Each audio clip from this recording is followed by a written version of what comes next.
Ini banyak pertanyaan lama Bagaimana nih. hubungan dengan anak saya yang sekolah pesantren, Pak? Iya, lama banget. Kata Iya. Mas cari yang di belakang katanya. Oh, pantas. Oh ya, bismillah. Assalamualaikum warahmatullahi wabarakatuh. Alhamdulillah hamdalan katsiran thayyiban mubarakan fi kama yuhibbu rabbuna wa yarda. Pemirsa Fatwa TV, senang sekali kita dapat berjumpa kembali di live interaktif salah satu program di Fatwa TV, Hidup Indah dengan Sunnah. Alhamdulillah. Program ini sudah sudah berlangsung selama kurang lebih hampir sekitar 1 tahun ya, sekitar 1 tahun alhamdulillah.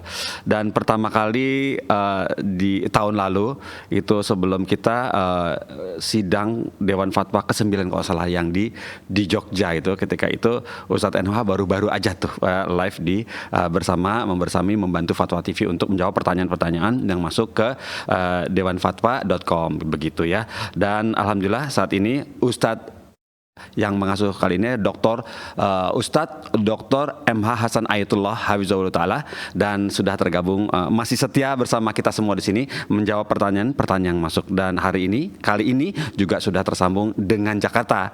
Maka untuk bertanya pada spesial untuk hari ini aja, jam 4 sampai jam 5 nanti itu di 021. Wah, Jakarta ya, 021 212 32 333 itu ada di atas. Nah, itu nomornya 212 32 333 021 di depannya. Sekarang kita sapa Ustadznya. Assalamualaikum warahmatullahi wabarakatuh, Ustadz MH Hasan Ayatullah. Waalaikumsalam warahmatullahi wabarakatuh. Ahlan. Ahlan Ustadz, Masya Allah, barakallahu fikum. Kami bersyukur kepada Allah dan kemudian berterima kasih kepada antum yang sudah merelakan waktunya di tengah sibuk waktu mengajar. Apa sekarang udah mau balik ke rumah Banyuwangi, Ustadz? Sekarang dari Banyuwangi, Ustadz ya? Iya. Senangnya bersama keluarga, Masya Allah. Jadi setiap hari Jumat, hampir setiap Jumat antum pulang ke Banyuwangi atau bagaimana ke rumah keluarga di sana? Iya, setiap hari sama keluarga. Cuman ini ke rumah orang tua. Oh gitu. Loh, keluarga berarti yang di Jember, berarti keluarga di Jember, orang tua di Banyuwangi. Oh, dibagi-bagi waktunya, Masya Allah. Itu kalau antum pulang ke Banyuwangi, boyongan sama keluarga atau apa antum kadang sendiri? sama keluarga, kadang sendiri. Oh, sekarang Masya Allah. sendiri. Oh, Masya Allah. Anak yang baik. Coba saya punya anak kayak antum. Masya Allah. Beruntung salah. Amin gitu, Ustadz. Masya Allah. Barakallahu fikum. Ustadz. Iya, Ustadz. Ustadz, di pertemuan kali ini kami berbahagia sekali bisa hadir antum bersama kita semua di sini mengisi acara di Fatwa TV, dan kemudian tentunya insya Allah pemirsa juga berbahagia dijawab pertanyaannya. Ustadz, mau dong kita dikasih nasihat atau mungkin peringatan untuk kita semua umat Islam, jamaah yang menonton di Fatwa TV. Semoga ini bermanfaat, Ustadz, dari antum. Barakallahu fiik, Ustadz. Tafadhol ya, Ustadz. بسم الله الرحمن الرحيم. الحمد لله رب العالمين والعاقبة للمتقين ولا عدوان إلا على الظالمين، وأشهد أن لا إله إلا الله وحده لا شريك له إله الأولين والآخرين، وأشهد أن محمدا عبده ورسوله سيد الأنبياء والمرسلين وعلى آله وصحابته والتابعين ومن تبعهم بإحسان إلى يوم الدين. أما بعد, kaum muslimin dan muslimat, pemirsa Fatwa TV, pendengar radio sunnah dimanapun antum berada, semoga Allah Subhanahu wa Ta'ala memberikan kita keamanan, kenyamanan, dan stabilitas iman maupun zahir dan batin, lahir dan batin, sehingga kita bisa tetap beribadah kepada Allah Subhanahu wa Ta'ala. Pemirsa sekalian, di dalam Al-Quran sudah disebutkan bahwa orang-orang Yahudi merupakan orang yang paling tidak suka dengan orang beriman. Mereka bahkan berupaya agar kita bisa murtad. Sekedar ada orang beriman saja, mereka hasad. Kita tidak sedang mengorek-orek atau akan memberikan ujaran kebencian. Tapi di dalam Al-Quran ditegaskan, وَدَّ كَثِيرٌ مِّنْ أَهْلِ الْكِتَابِ لَوْ يَرُدُّونَكُمْ مِنْ بَعْدِ إِيمَانِكُمْ كُفَّارًا حَسَدًا. Orang-orang kebanyakan dari ahlul kitab menginginkan agar kalian ini murtad setelah kalian beriman kepada Allah Subhanahu wa Ta'ala. Kenapa mereka lakukan itu? Hasad min indi anfusihim. Karena hasad, iri, dengki yang ada pada mereka. Kenapa Nabi yang membawa kebaikan dan kebenaran itu bukan dari kalangan mereka, akan tapi justru dari bangsa Arab. Dan ini merupakan pilihan Allah Subhanahu wa taala. Nabi paling akhir, Nabi paling mulia, rupanya Allah pilih dari keturunan Nabi Ismail dan dari bangsa Arab.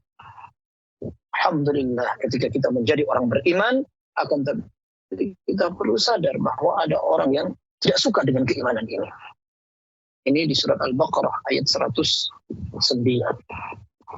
Di Al-Baqarah ayat 120 Allah katakan pula, "Walan tarda 'anka al-yahud walan nasara hatta tattabi'a millatahum." Orang Yahudi dan orang Nasrani, mereka tidak ridha sampai kamu mengikuti agama mereka.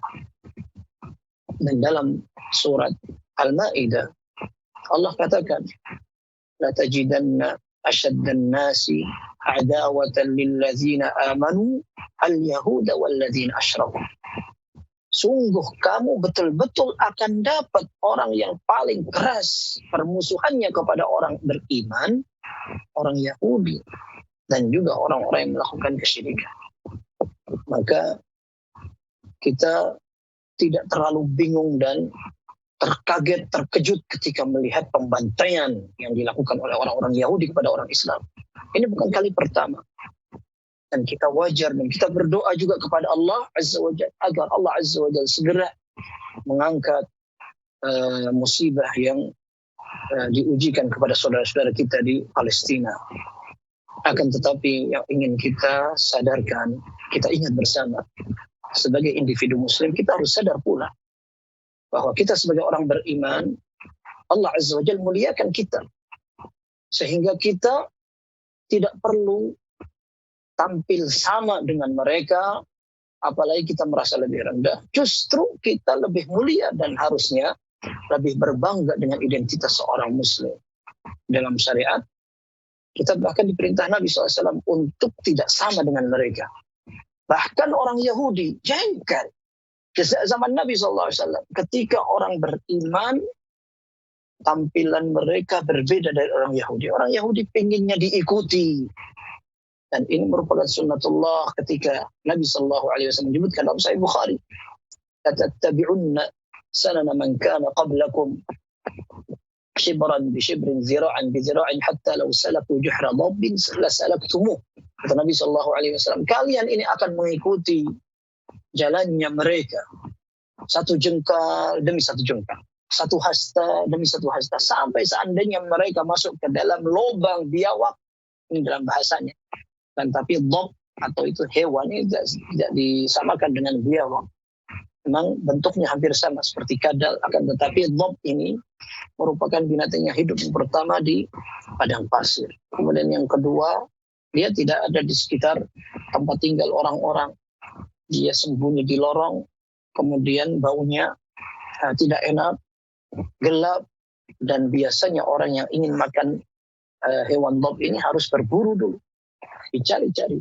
Artinya, dalam kondisi susah seperti ini pun, kalian akan ikuti gaya itu.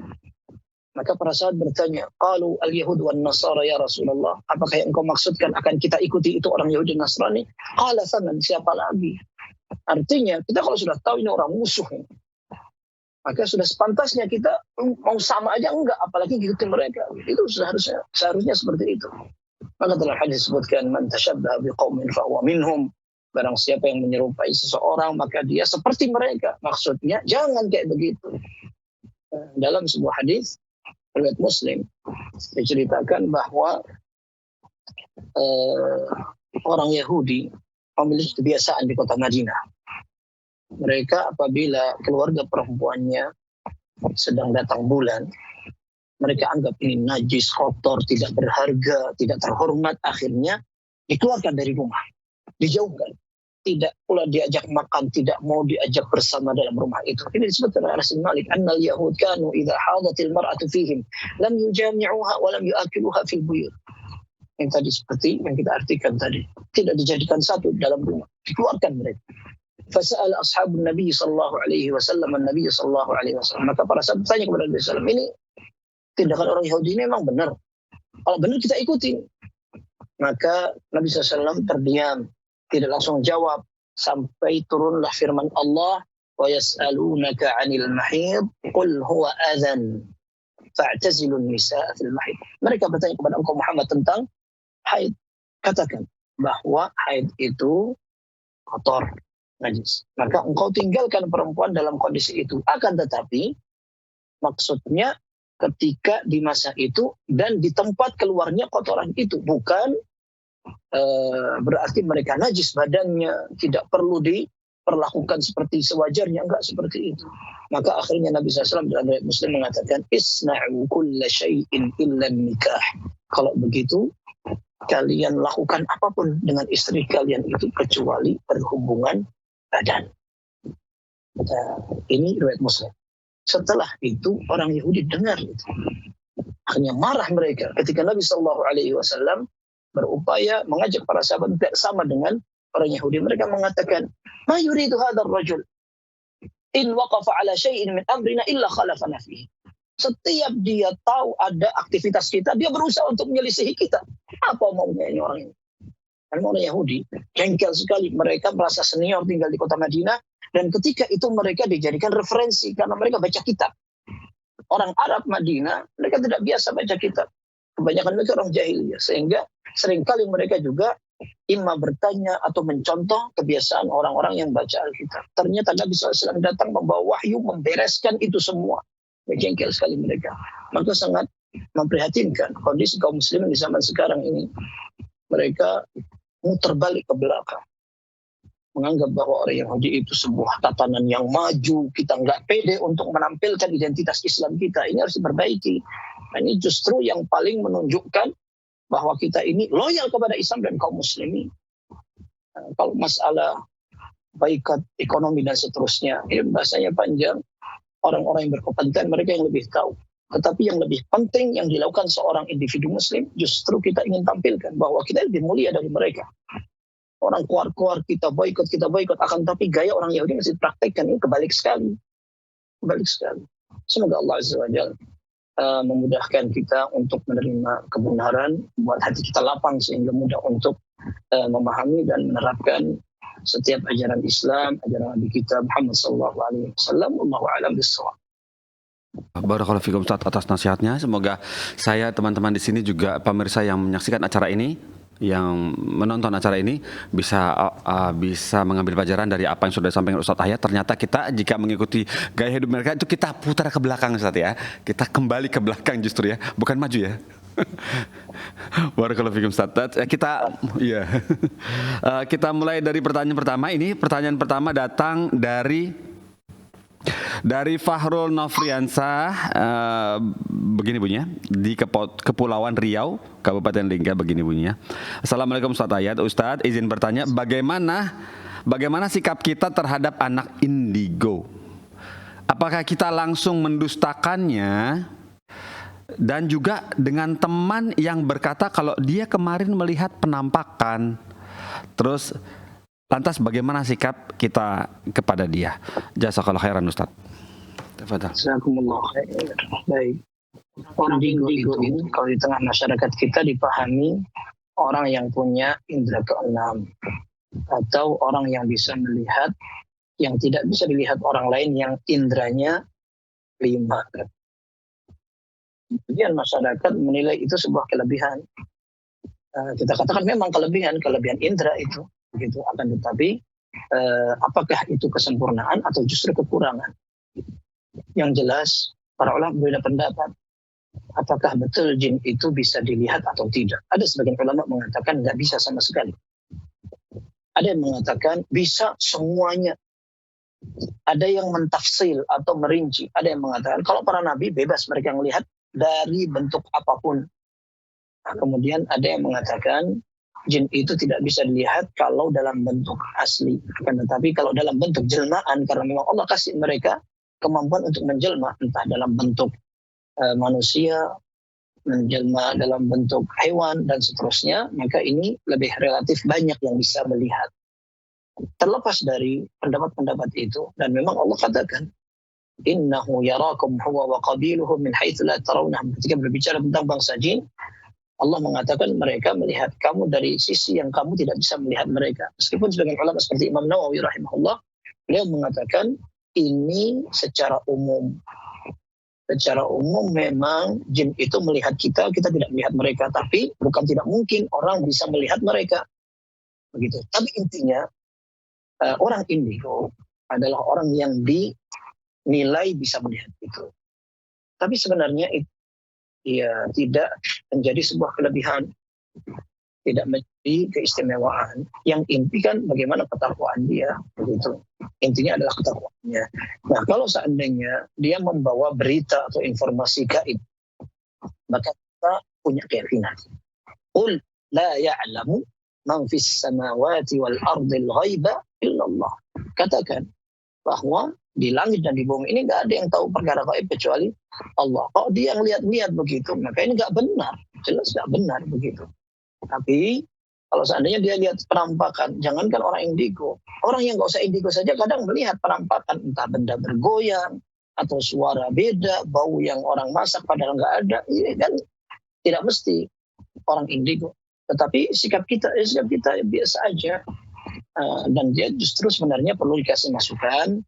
Kalau bisa antum itu membaca ayat-ayat ruqyah, karena kebanyakan orang yang justru merasakan itu tidak nyaman, tidak senyaman orang-orang yang normal.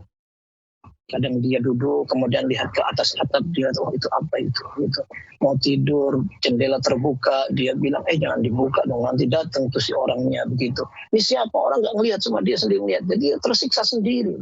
Maka itu perlu dibenerin, berarti ada yang tidak biasa, gitu. Baik, baca ayat-ayat ruqyah. Dan memang kebanyakan kaum muslimin tidak seperti itu, dan tenang alhamdulillah. Sering zikir, baca wirid-wirid pagi dan petang. Mudah-mudahan Allah kasih kondisi yang lebih baik seperti itu. Adapun dia membawa informasi, kita tadi sampaikan, kalau seandainya informasi itu tidak bisa dibuktikan, ya maka tidak harus dipercaya seperti itu. Wallahu a'lam bishawab. Insyaallah begitu ya. Jadi diberikan, kalau memang benar-benar memang anak itu bisa melihat sesuatu, makin tersiksa Ustaz ya, makin nggak nyaman hidupnya Ustaz ya. Kalau memang seperti itu ya. Iya, aduh, ya, tapi Ustaz begitu tuh. Ya. Hati-hati aja. Ya, kalau saya outdigo Ustaz, bukan indigo tapi outdigo Ustaz.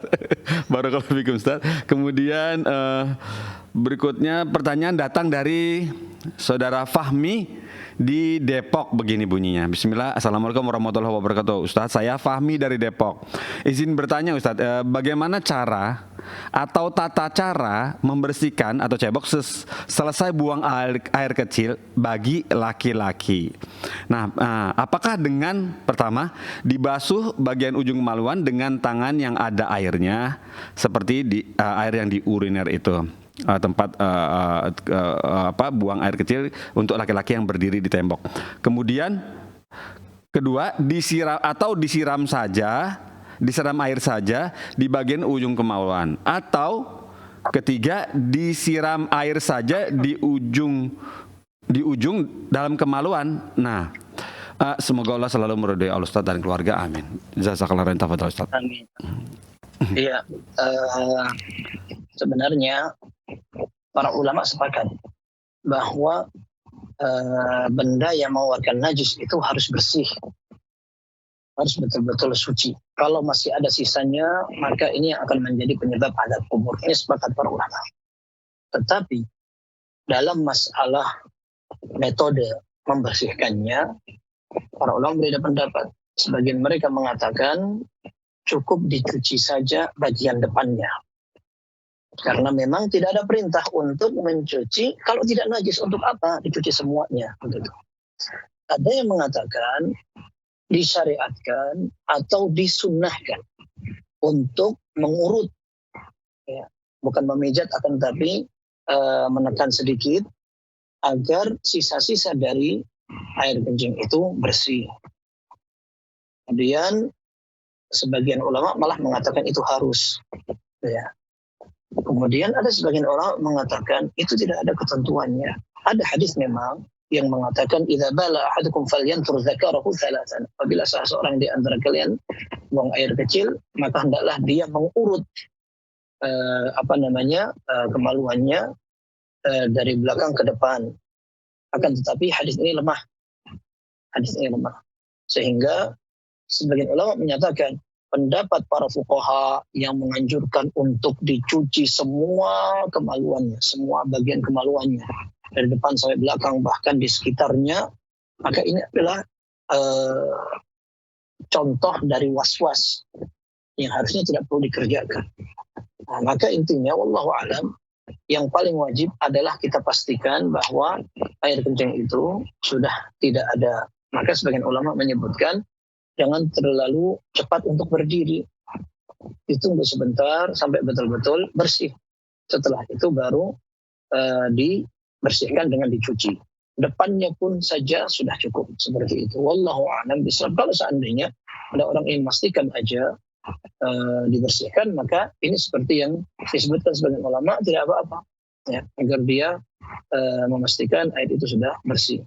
Tadi kita sebutkan sebagian ulama mengatakan diurut itu disukai, ada yang mengatakan tidak karena tidak ada syariatnya. Yang penting dicuci bagian depannya seperti itu. Wallahu a'lam bishawab.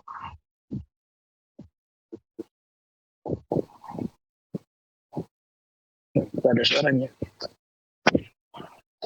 Ustaz, Afwan Ustaz. Taib. Sekarang sudah? Sudah. Taib. Jadi yang kami pernah tahu Ustaz, dengan kondisi seperti itu, dengan batu 3 buah batu itu ketika itu di di ya kalau nggak salah di kitab apakah betul seperti itu dengan 3 buah batu yang berbeda, apa bisa kalau tanpa air itu kondisinya tanpa air itu ya. Apa bisa? Itu namanya istijmar ketika tidak ada air, atau bahkan ada air boleh juga seorang bersuci dengan menggunakan batu, karena para ulama juga mengatakan istinja menggunakan air, istijmar menggunakan batu dalam bersuci, ini dua-duanya dibolehkan. Yang lebih lengkap adalah menggabungkan dua itu. Gitu. Menggunakan batu terlebih dahulu kemudian menggunakan air. Nah itu 3 kali, otomatis ketika orang menggunakan batu tidak mungkin dia tekan-tekan batunya. Jadi ya sudah sesuai dengan tempat keluarnya air kencing itu, dibersihkan 1 kali, kemudian yang kedua untuk lebih membersihkan lagi, kemudian yang ketiga seperti itu, sudah, sisanya sudah nggak perlu lagi. Kecuali kalau masih keluar lagi maka dilanjutkan dengan yang keempat dan kelima, karena memang diperintahkan untuk ganjil seperti itu. Gitu. Ada air seperti tadi kita sebutkan, tidak ada kewajiban untuk mengurut atau memijit dan seterusnya. Bahkan Syekhul Islam Taimiyah rahimahullah, beliau termasuk yang berpendapat kalaupun kita dehem ya gitu ya, atau nahan dan seterusnya, itu nggak ada ketentuannya. Malah justru khawatirnya kalau kita kebiasaan seperti itu nanti kita was-was. Jadi intinya ya seorang berupaya untuk membersihkan, kalaupun mau mengurut sedikit, sebagian ulama menganjurkan itu, tapi tidak perlu sampai lama sekali kemudian ditekan sekali. Khawatirnya justru akan menimbulkan dorongan air kencing yang tadinya sudah pengen keluar malah pengen keluar karena terlalu tekan. Gitu. Ya. Jadi yang berdehem atau batuk itu juga bukan sunnah ya Ustaz ya, bukan. Ya, bahkan Syekhul Islam Taimiyah rahimahullah mengatakan itu bid'ah karena tidak ada dalilnya. Oh, Masya Allah. Ya. Jadi jelas sekarang. Waduh, salah saya berarti selama ini. Tapi Ustaz, barakallahu fikum Ustaz atas nasihatnya. Semoga saya terutama juga teman-teman juga menyaksikan aja. Jadi tidak cukup dicuci ujungnya saja atau yang terkena janjinya saja, boleh dengan batu atau dengan air begitu Ustaz ya, dengan ketentuan ganjil ya Ustaz ya, minimal 3 Ustaz ya. Iya. Enggak. Barakallahu fikum Ustaz. Kemudian pertanyaan berikut datang dari Fahrul, masih dari Fahrul Nofriansah. Masya Allah ini begini bunyinya di Kepulauan Riau. Assalamualaikum Ustaz Hayat. Ustaz, jika dalam tasyahud kita salah baca syahadat, apakah kita ulang tasyahud dari awal atau cukup dari syahadatnya saja? Dan jika harus mengulang dari awal, apakah sholat saya sah karena saya mengulanginya dari syahadat? Jazakallahu khairan Ustaz. Jazakumullah khairan. Wallahu a'lam. Tidak perlu diulangi dari awal karena memang tasyahud itu bukan merupakan satu bagian kalau salah di belakang harus diulang dari awal lagi. Wallahu a'lam tidak seperti itu. Sehingga kalaupun seandainya kita ternyata salah dalam membaca asyhadu an la ilaha illallah langsung asyhadu anna muhammadar rasulullah, ya langsung diedit langsung bacanya, diulang lagi dari asyhadu an la ilaha illallah itu. Wallahu a'lam, tidak harus dari awal.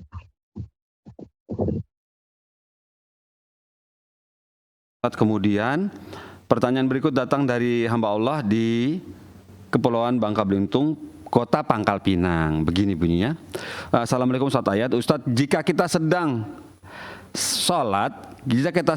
sholat dengan sutroh punggung seseorang. Nah, sewaktu itu kita sedang tidak dalam posisi berdiri, dalam kurung duduk di antara dua sujud, sujud ataupun ruku. Tiba-tiba orang tersebut terus bangkit dan meninggalkan tempat duduknya sehingga kosong di depan kita itu. Apakah yang harus saya lakukan?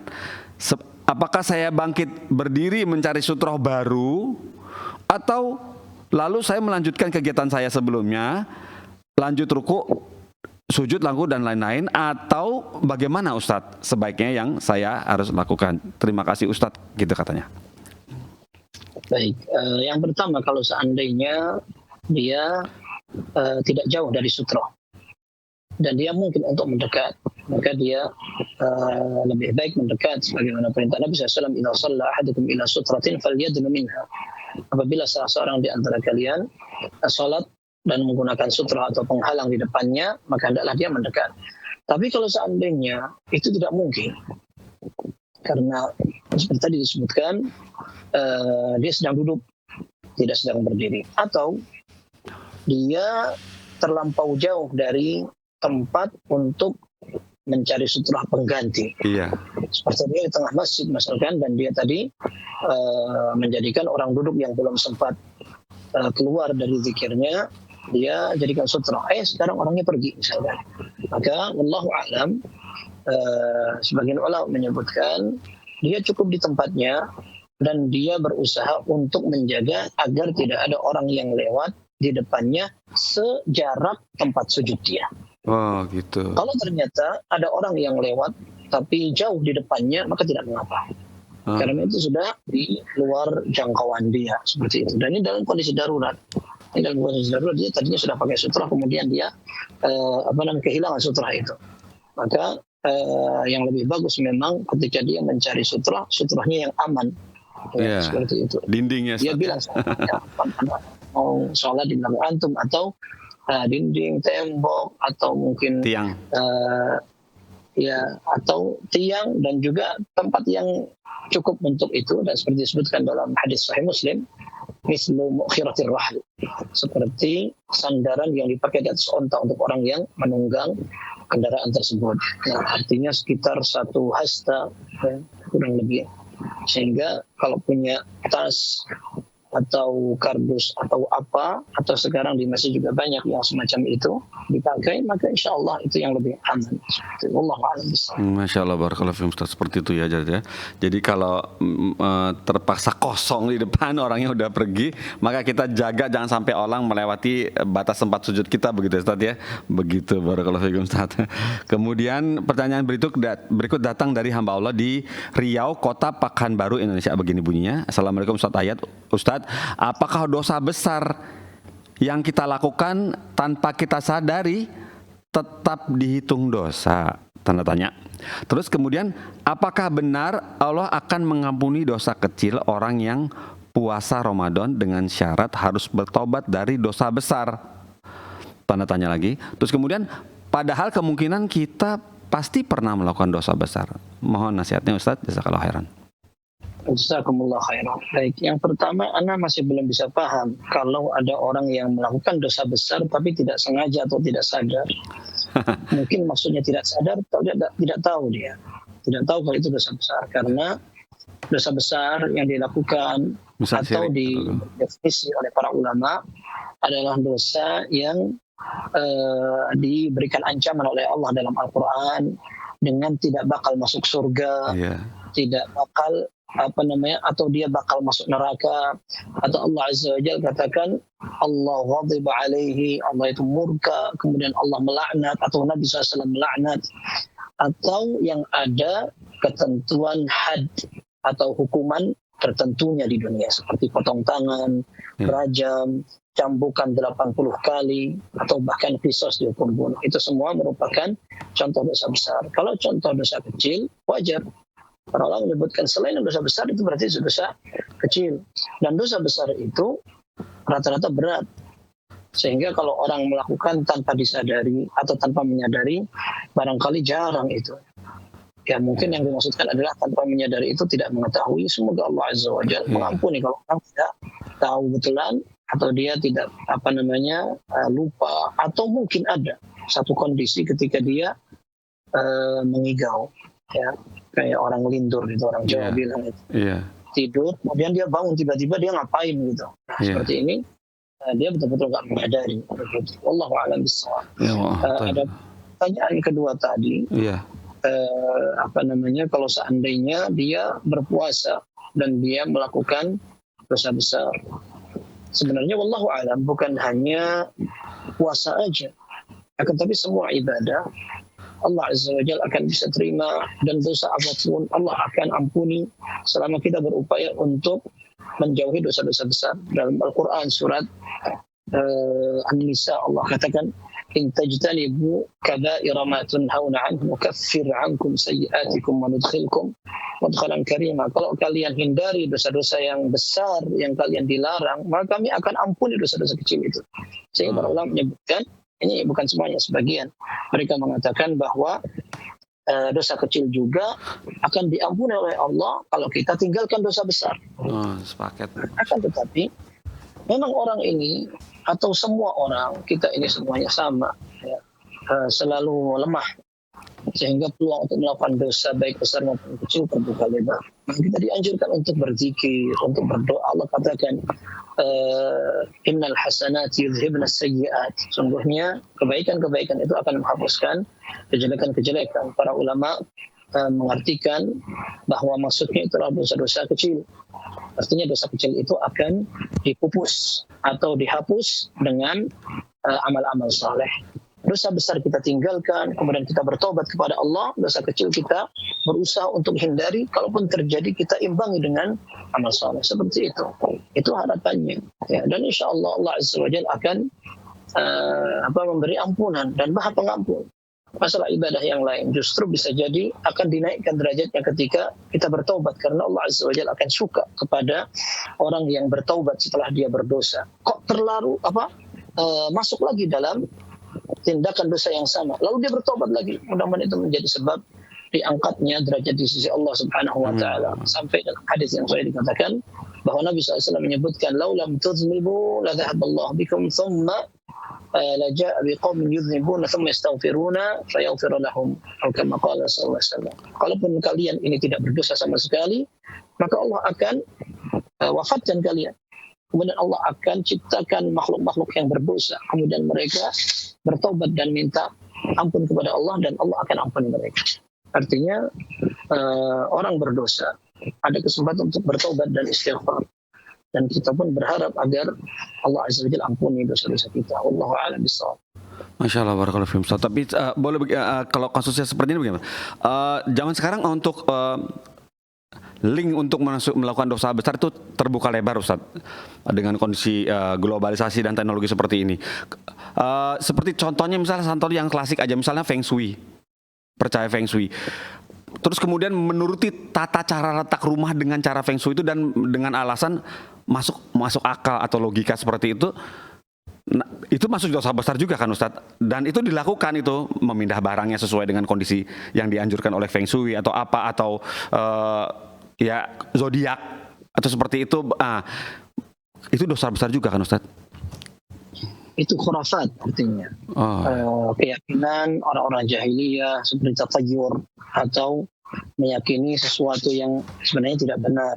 Nanti kalau ada burung hantu begini, kalau ada kunang-kunang berarti begini, hampir sama dengan itu. Itu tatoyurat semua yang tidak pernah ada keterangannya dan tidak bisa jadi, belum tentu terbukti. Belum tentu terbukti. Sehingga cara yang tepat ketika melihat itu ya belajar tauhid, belajar akidah yang benar. Bahwa ini nggak boleh. Ini semua tatoyur. Kalau kita rumahnya menghadap ke sini padahal bintang kita ini kita akan celaka, nggak boleh itu, nggak boleh. Cara bagaimana perangi seperti itu, ya diperangi dan kita pelajari tauhid yang benar. Ketika melihat seperti ini, ini nggak benar, tinggalkan sudah. Lagian juga ada orang kadang-kadang isengnya itu berlebihan. Iya, kurang kerjaan. Lihat, kemudian ada sihir dilihat, lalu dia ke bawah-bawah. Ya, ke bawah-bawah, oh jangan-jangan benar. Nah, salah dia juga melihat. Harusnya dia tidak perlu mencari-cari seperti itu. Kalau ada yang dihindari aja begitu. Iya. Allah Alaihi. Iya. Jangan melihat apa yang tidak perlu kita lihat begitu. Jangan, tidak perlu mengetahui apa yang tidak perlu kita ketahui begitu, Ustaz. Barakallahu fikum, Ustaz. Kemudian, Ustaz, pertanyaan berikut, barakallahu fikum, Ustaz. Seperti itu ya, Ustaz. Pertanyaan berikut dari hamba Allah di Kota Riau, Kota Pekanbaru, begini bunyinya, masih pertanyaan yang sama seperti insyaallah. Assalamualaikum Ustaz, apakah benar kalau sering-sering berdiri? Nah, ini mulai. Kalau sering-sering berdiri di depan cermin sambil memperhatikan tubuh kita tuh dapat mengundang jin dan merasuki tubuh kita. Mohon nasihatnya. Jazakallahu khairan. Jazakumullah khairan. Sepertinya ini pernah ditanyakan. Dan kita sudah pernah jawab bahwa ini tidak benar. Tidak benar. Justru orang berdiri di depan cermin, dia tahu badan dia. Oh, berarti ini perlu diberesin, ini perlu diperbaiki seperti itu. Bahkan Nabi Shallallahu Alaihi Wasallam mengistilahkan saudara seiman seperti cermin. Al-mu'minu mir'atu akhihil mu'min. Seorang yang beriman itu menjadi cermin untuk saudaranya. Artinya bisa dia lihat kekurangan saudaranya, kemudian dia menjadi fasilitas pendorong untuk memperbaiki kekurangan tersebut. Adapun tadi yang disebutkan sering bercermin, maka dia akan bisa melihat jin. Wallahu alam, itu adalah keyakinan-keyakinan yang perlu diperbaiki. Kalau memang dia tempat yang aman, maka dia ketika datang cukup dia membaca doa seperti yang disebutkan dalam hadis Nabi SAW, man nazala manzilan faqala a'udzu bikalimatillahi tammati min syarri ma khalaq. Lam yakurrahu syai'un hatta yarhala min manzilihi dzalik. Kama qala Rasulullah. Kalau dia datang ke sebuah tempat baru yang tidak diketahui bagaimana dia, maka dia doa itu. A'udzu bikalimatillahi tammati min syarri ma khalaq. Ya Allah, berlindung dengan kalimat Allah yang sempurna dari kejahatan setiap yang Allah ciptakan. Maka dia tidak akan terganggu sedikit sampai dia pindah lagi dari tempat itu, insya Allah aman. Ya, insya Allah aman. Itu barangkali terlalu sering melihat film-film horor sehingga biasanya mereka melihat ada apa penampakan di cermin dan seterusnya. Akhirnya dia kebayang-bayang sendiri itu. Jadi itu Allah khurafat yang tidak perlu diyakini. Allah alam besar. Terlalu sering nonton film mungkin. Barakallahu Ustaz atas jawabannya dan peringatan untuk kita semua di sini. Pertanyaan berikut, Ustaz, datang dari Laode Safiuddin, begini bunyinya, di Jakarta Timur. Assalamualaikum Ustadz, izin bertanya Ustadz, saya bekerja sebagai petugas keamanan pada sekolah negeri. Terus pertanyaan saya, ketika masuk waktu sholat, mana yang harus saya lakukan dahulu? Mengerjakan sholat berjamaah sementara masih jam tugas jaga, apalagi ketika masuk waktu sholatnya di jam-jam sibuk. Mohon nasihatnya Ustadz tentang kondisi saya ini, jazakallahu khairan. Jazakumullah khairan. Kalau seandainya tugas dia bahaya, kalau ditinggalkan maka betul-betul ada sesuatu yang merugikan, seperti tugas jaga pemadam kebakaran, atau dokter, atau bagian keamanan dan seterusnya. Kalau ditinggal maka akan ada pencurian, ada orang masuk tanpa izin dan seterusnya, maka tidak mengapa dia melaksanakan tugas. Lalu setelah itu dia sholat, imma bersama jamaah selanjutnya yang ada, atau dia sholat sendiri kalau misalnya tidak dapat lagi karena memang tugas dia berbahaya. Dan para ulama memberikan keringanan untuk orang-orang yang memang memiliki tugas darurat seperti itu. Dokter yang harus mengoperasi pasiennya, kalau seandainya dia sudah berhasil untuk menjamak sholat zuhur dan asar, rupanya operasi ini sampai maghrib misalkan, Dan kalau dia langsung potong tiba-tiba anak mau sholat begitulah, akhirnya pasiennya bisa berbahaya dan seterusnya. Nah seperti ini boleh mereka meninggalkan sholat jamaah karena udzur itu. Iya. Dan itu kalau memang tidak ada solusi yang lain. Kalau ada solusi yang lain seperti misalkan dia mencari kawan yang bisa diajak untuk gantian, maka ini akan meminimalisir proses meninggalkan sholat jamaah. Minimalnya kalau dia akan tinggalkan sholat jamaah 5 waktu, dia bisa kurangi karena ikat dengan kawannya yang bergantian seperti itu. Allahu a'lam bishawab. Masya Allah, barakallahu fikum Ustaz. Jawabannya seperti itu. Jadi solusinya jika memang ada situasinya yang nggak bisa ditinggal. Tapi kok biasanya kalau sekolah SD begini Ustaz ini, ketika jam 12 azan zuhur tuh SD udah pulang Ustaz. Terutama yang kelas 1, kelas 2 yang justru rentan untuk nyebrang sekolah, menyeberang ke tempat penyeberangan jalan yang jalannya cukup ramai gitu, misal angkot-angkot seperti itu. Jadi petugas satpamnya tuh biasanya membantu untuk menyeberangkannya Ustaz. Pas azan zuhur itu biasanya Ustaz ya. Jadi seperti itu termasuk tidak bisa ditinggalkan karena penting juga kan yang membantu anak-anak. Iya. Semoga ma'zur, semoga dimaklumi. Iya, amin. Allahumma amin. Barakallahu fikum. Kemudian pertanyaan berikut datang dari Ummu Sofia. Ummu Sofia di Jambi, Kabupaten Kerinci. Ustadz Assalamualaikum warahmatullahi wabarakatuh. Ustadz yang dirahmati Allah, saya mau bertanya Ustadz tentang bolehkah wanita menjadi khotib sholat Id? Makmumnya terdiri dari wanita semua. Lazim di kampung di kampung kami puluhan tahun. 60-an, tahun 60-an. Bolehkah dibilang seperti zaman nenek ana? Sampai sekarang ini telah lazim pisahnya sholat Id antara laki-laki dan wanita. Laki-laki di masjid satu, wanita di masjid satunya. Terus namun yang memberatkan bagi ana, Pak Ustadz, sekarang ana tidak punya alasan lagi untuk menolak sebagai khotib. Begitu Ummu Sofia di Jambi, Sekolahiran Kerinci. Baik, sebelumnya bukan hanya itu, bahkan melaksanakan sholat Id sendiri, memisah dari jamaah laki-laki itu tidak sesuai dengan sunnah. Oh gitu. Nabi SAW perintahkan, amar al-hayyada an ya'tazilna musallal muslimin fayashhadna al-khaira wa da'wat al-muslimin. Sampai Nabi SAW dalam hadis Ummu Atiyah dalam Sahih Bukhari dan Muslim disebutkan orang yang haid aja atau anak-anak kecil, perempuan-perempuan yang dipingit, yang ditutupi, yang mereka perawan-perawan yang tidak pernah keluar rumah di hari raya, mereka diperintahkan untuk keluar semua untuk ramai-ramai menyemarakkan syiar Islam berupa hari raya. Dan itu Nabi SAW sampai 2 kali khutbah untuk laki-laki, kemudian beliau mengajak Bilal untuk pindah ke bagian perempuan untuk memberikan nasihat khusus dalam Sahih Bukhari dan Muslim itu menunjukkan bahwa sunnahnya tidak dipisah antara laki dan perempuan. Kalau masjidnya kurang besar, maka boleh diganti atau dipisah, atau artinya bukan dipisah laki dan perempuan, akan tapi dibagi 2. Tapi laki dan perempuan seperti itu. Dan yang paling utama, sholat itu seperti yang dilakukan Nabi SAW di musalla alias di lapangan, di tanah lapang.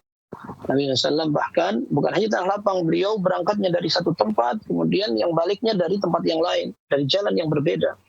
Ini menunjukkan agar mulia sekali hari itu dan dimakmurkan maupun dirayakan seperti itu, sehingga memisahkan jamaah perempuan dari jamaah laki-laki merupakan ibadah yang bahkan tidak pernah dilakukan oleh Nabi SAW selama beliau tinggal di kota Madinah. Dan para sahabat tidak pernah ada yang dari mereka memisahkan sholat Id antara jamaah laki dan jamaah perempuan. Gitu. Adapun seorang perempuan menjadi khatib, wallahu a'lam, seperti kita sebutkan dari permasalahan yang asal bahwa memang itu tidak pernah dilakukan. Nah, kenapa harus ada khatib lagi? Mudah saja, i'tizar atau minta maaf, saya akan melaksanakan sholat Id menjadi makmum, selesai. Seperti itu. Allah. Masya Allah, barakallahu fikum. Masya Allah. Ini berat ini perjuangannya ya, Masya Allah. Ustaz ini sudah di kampung begitu sudah berpuluh-puluh tahun Ustaz. Barakallahu fikum Ustaz. Langkahnya apa dia yang dilakukan oleh, jika memang tidak setuju, maka pindah ke kampung lain atau bagaimana untuk ibu ini, untuk Ummu Sofia ini? Bisa seperti itu. Masya Allah, bisa seperti itu. Iya, berat ini sepertinya. Pas udah mau lebaran aja kita pindah ya gitu ya. Udah izin pindah gitu ya. Repot juga. Barakallahu fikum Ustaz. Kemudian ini pertanyaan berikut datang dari Umu Abdillah di Kabupaten Kuningan, Ustadz, di Jawa Barat. Begini bunyinya, bismillah. Izin bertanya Ustadz, bagaimana hukumnya rambut terlihat sholat? Umu Abdillah ya. Izin bertanya bagaimana hukumnya rambut terlihat saat sholat. Ana baru sadar, ternyata jahitan mukena di bagian atas itu benangnya ketarik, jadi ada bolong kecil. Terus kemudian rambutnya sebetulnya tidak keluar semua, cuma kelihatan warna rambutnya dari bolongan benang yang tertarik itu. Mohon jawabannya Ustaz, jazakallahu khairan. Jazakumullah khairan. Kalau tidak sengaja insya Allah tidak mengapa. Allah menyebutkan bahwa apabila yang terlihat adalah aurat, di buku-buku para fuqaha ya. Kalau seandainya yang terlihat itu adalah aurat yang mughalladhah, aurat yang berat sekali, ya, bisa kemaluan atau yang semacamnya, maka apabila dia terlihat, ini jarang sekali orang tidak sadar. Maka kalau terlihat batal. Adapun aurat yang tidak sampai seperti itu, kalau seandainya terlihat kemudian dia segera menutup, maka aman. Tapi kalau terlihat dan dalam waktu yang lama, sebagian ulama mengatakan itu batal. Kalau dia tidak tahu, kemudian dia tutup segera, maka tidak mengapa, tidak batal. Nah, sekarang yang ditanyakan juga masalah rambut, ada yang arti juga. Dia tidak tahu dan tidak sadar, maka insya Allah tidak mengapa. Wallahu a'lam bishawab. Masya Allah, alhamdulillah, semoga ya begitu ya Ustaz. Jadi semoga cepat diketahui, terus kemudian segera ditutup lubangnya. Barakallahu fikum Ustaz. Dan sekarang pertanyaan berikutnya datang dari Syuja Sabilal Rasyad. Syuja Sabilal Rasyad di Depok, Jawa Barat. Begini bunyinya. Assalamualaikum Ustaz Ayat, apakah benar menyisir rambut dari satu sisi itu makruh dan itu menyelisihi sunnah? Mohon jawabannya Ustaz, terima kasih. Wallahu a'lam. Ana tidak tahu kalau menyisir dari arah mana. Akan tapi dua hal. Yang pertama, Nabi Shallallahu Alaihi Wasallam di awal-awal Islam beliau menyukai untuk berpenampilan sama dengan ahlul kitab, sehingga beliau membiarkan rambutnya tanpa membelah sama sekali. Setelah itu di bagian akhir beliau lebih tertarik untuk menyelisihi ahlul kitab sehingga rambutnya dibelah. Itu.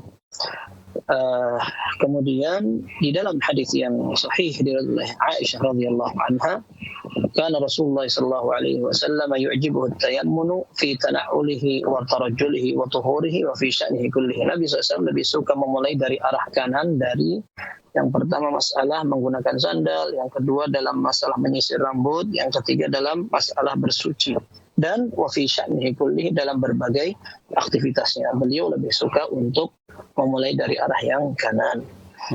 Wallahu a'lam, bisa jadi dalam masalah menyisir rambut demikian.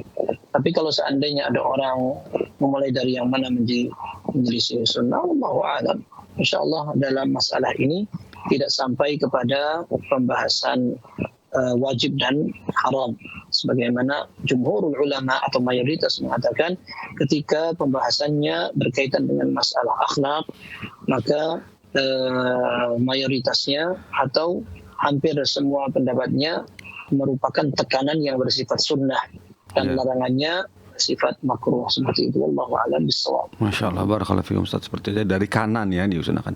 Barakallahu fikum Ustaz. Kemudian pertanyaan berikutnya datang dari Setiono di Kalimantan Timur, Kabupaten Kutai Barat, Indonesia. Begini. Assalamualaikum Ustaz Ayat, bagaimana kalau bekerja di tambang? Kalau kita bekerja di tambang, hampir tidak pernah sholat berjamaah di masjid, apalagi di masjid. Setiap hari bekerja, sedangkan kita tahu pahala sholat subuh dan isya di masjid pahalanya itu sangat besar. Di sisi lain kebutuhan sehari-hari anak sekolah juga harus ada. Bagaimana ya Ustadz? Mohon solusinya. Jazakallahu khairan. Baik, jazakumullah khairan. Ketika seorang bekerja memang harus mencari usaha dan dia bekerja di tempat yang jauh dari keramaian, bahkan azan tidak didengar. Maka para ulama menyebutkan sebenarnya bahwa panggilan yang harus ditunaikan dan didatangi adalah panggilan yang normal. Panggilan azan yang normal menggunakan suara orang biasa yang lantang tanpa menggunakan pengeras suara. Nah, kalau lebih dari itu, maka orang yang jauh tidak wajib untuk mendatangi panggilan itu, tapi dia datangi panggilan yang lebih dekat, alias azan yang ada di sekitar itu. Kalau seandainya di sekitar itu tidak ada masjid, maka dia adakan bersama kawan-kawannya. Kalaupun dia sendirian atau hanya berdua dan bertiga, dia usahakan untuk jamaah dengan kawan-kawannya seperti itu. Karena dia akan kesulitan untuk mendatangi sholat jamaah yang tempatnya jauh. Iya. Sholat jamaah yang tempatnya jauh, dan barangkali wallahu a'lam dia memang tidak wajib untuk mendatangi tempat yang jauh itu, karena azan yang dia dengar juga menggunakan pengeras suara, ditambah lagi mungkin sampaikan ke angin, sampaikan oleh angin. Kalau seandainya datangnya itu terlalu jauh, dan insya Allah ma'zur atau mudah-mudahan dimaklumi. Akan tapi kalau seandainya dia bisa mendapatkan pekerjaan yang bisa tidak menghalangi sholat berjamaah, afdal, jelas itu, jelas lebih utama. Akan tapi kalau seandainya adanya sekarang seperti itu, maka setidaknya dia ajak kawan-kawan yang ada di sekitarnya untuk sholat berjamaah bersama. Iya, gitu. Seperti itu. Masya Allah, barakallahu fikum Ustaz. Jadi ajak teman-teman untuk diadakan sholat berjamaah begitu Ustaz ya, di lingkungan tempat dia bekerja, dengan Bapak ini bekerja. Ya begitu ya Bapak Sationo, semoga bisa paham apa yang sudah disampaikan Ustaz Ayat nih. Masih ada harapan untuk bisa sholat berjamaah. Kemudian pertanyaan berikut datang dari Rianto Adiyatma di Kabupaten Ogan Komering, Ulu Selatan di Sumatera Selatan begini. Bismillah, Assalamualaikum Ustadz, izin bertanya, apa hukum sholat di belakang imam yang tidak bisa baca Al-Quran? Dia, orang bapak itu hanya bisa membaca huruf Latinnya aja. Sedangkan orang tersebut atau bapak tersebut sering sekali ingin mau menjadinya imam gitu. Jazakallahu Ustadz, dan bagaimana cara menasihatinya? Iya, ini pertanyaan banyak sekali dan berulang, dan karena memang di tempat-tempat yang berbeda-beda sering kasus yang sama terjadi, dan ini sebenarnya merupakan kasus yang disayangkan. Para ulama menyebutkan bahwa orang yang bisa membaca Al-Quran tapi banyak salahnya, selama tidak merubah makna, tidak apa-apa, tidak batal sholatnya. Akan tetapi kalau bacaannya sampai berubah maknanya, maka dia tidak sah sholatnya. Akan tetapi kalau seandainya dia memang orang yang paling baik di situ, orang yang paling bagus bacaannya, jadi yang lain lebih parah lagi misalkan, maka Allah a'lam, para ulama memberikan dispensasi bahwa bacaan orang seperti ini sah untuk orang yang sama dengan dia atau lebih rendah. Tapi kalau untuk orang yang lebih di atasnya, lebih pandai, maka ini tidak berhak. Bahkan sebagian ulama mengatakan dengan tegas, nggak sah sholat orang yang lebih baik bacaannya, kok dia sholat menjadi makmum orang yang tidak tahu baca, gitu. Iya. Nah, maka sarannya kepada orang yang seperti itu, kita katakan bahwa imam itu bukan jabatan. Kenapa harus merasa terhormat ketika menjadi imam? Iya. Akan tetapi itu adalah ibadah yang membutuhkan kriteria yang akan dipertanggungjawabkan. Iya. Nabi SAW menyatakan, dia ummal qaumi aqra'uhum li kitabillah, hendaklah yang menjadi imam masyarakatnya adalah orang yang paling tahu bacaan Al-Quran dan paling banyak hafalannya. Gitu. Kalau mereka sama dalam bacaan, baru afqahuhum wa'alamuhum fid din, kata Nabi SAW, paling tahu tentang agama. Kalau ternyata sama juga pemahaman agamanya, baru siapa yang lebih duluan hijrah. Kalau ternyata masih sama juga, baru siapa yang lebih tua umurnya. Bukan umur dijadikan pertimbangan pertama, begitu. Kalau seandainya ada orang yang, istilahnya kita ingin secara ringkas mengatakan orang yang masih memiliki kekurangan adalah tahu diri, begitu. Ya, dan nasihatnya bagaimana? Nasihatnya baik-baik aja. Dengan bahasa yang bijak, diajak orangnya, mohon maaf, ini kita punya imam yang bagus, gimana kalau seandainya kita jadikan dia imam agar kita bisa menikmati bacaannya, misalkan begitu. Kayak Allah wa'ala besar. Masya Allah, barakallahu fikum Ustaz, seperti itu ya Ustaz ya. Dan kalau boleh ini satu lagi Ustaz, ini masih tentang sholat juga. Dari Rini Rumiyanti di Jakarta Timur begini, Bismillah, bagaimana jika kini Ustaz, izin bertanya, bagaimana jika kita sholat bermakmum dengan imam yang sholatnya cepat, sholat dalam kurung sholat sir, sehingga bacaan Al-Fatihah yang kita baca tidak selesai. Apakah sholat saya ini sah Ustaz? Karena bacaan Fatihahnya tidak selesai. Sekalian. Baik, ini dua pembahasan. Yang pertama, kalau seandainya bacaan Al-Fatihah tidak selesai karena kita datang terlambat, atau bacaan kita terlalu panjang, terlalu tajwid dan seterusnya, maka tidak mengapa. Kita berpindah dari satu rukun ke rukun lain yang lebih wajib. Karena orang yang datang juga ke masjid dalam keadaan terlambat, kemudian dia masih sempat mendapatkan rukuk bersama imam, maka dia dihitung 1 rakaat. Maka tidak mengapa seperti itu. Kita tidak lengkap membaca Al-Fatihah karena mengikuti imam, insya Allah tidak mengapa. Ini yang pertama. Yang kedua, ini cepatnya bagaimana? Kalau cepatnya adalah cepat yang standar, artinya seorang tetap bisa mengikuti dengan tumak ninah, maka tetap tidak apa-apa. Insya Allah sah sholatnya, dan barangkali bisa jadi makmumnya yang terlalu lama dalam membaca. Akan tetapi jika seandainya yang dimaksudkan adalah terlalu cepat banget, sehingga kalau Fatihah saja tidak selesai, khawatirnya nanti bacaan rukuk sujud nggak selesai semua. Berarti ini imamnya ini patas. Ini super eksekutif. Ini seperti ini bahaya sholatnya. Ya, sholatnya Allahu Akbar, Allahu Akbar, Allahu Akbar, seperti ini. Nanti bahkan rukuknya tidak sempurna, i'tidalnya tidak sempurna. Nah, seperti ini mending cari imam lain. Cari imam lain, karena mayoritas atau jumhur ulama mengatakan bahwa tumakninah merupakan rukun dalam sholat. Tumakninah atau tenang sampai semuanya sempurna, rukun dalam sholat. Sehingga kalau ada orang Allah sampai sujudnya sebentar sekali, duduknya aja nggak sampai lurus, seperti itu perlu diperbaiki banget.